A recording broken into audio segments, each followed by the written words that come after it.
अस्सलामुअलैकुम दोस्तों, welcome back to our channel find Urdu. Have a nice day.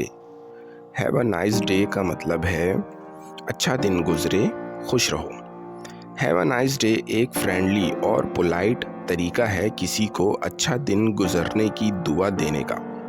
ये अक्सर जब लोग एक दूसरे से अलविदा कह रहे होते हैं या किसी की बेहतरी की दुआ दे रहे होते हैं तब बोला जाता है। Thank you for your help, have a nice day. आपकी मदद का शुक्रिया, आपका दिन अच्छा गुजरे। हैव अ नाइस डे का मतलब हुआ किसी के लिए अच्छा दिन गुजरने की दुआ देना, जो एक पोलाइट और फ्रेंडली एक्सप्रेशन है। उम्मीद है अब आपको हैव अ नाइस डे का मतलब समझ में आ गया होगा। मिलते हैं नेक्स्ट वीडियो में। शुक्रिया।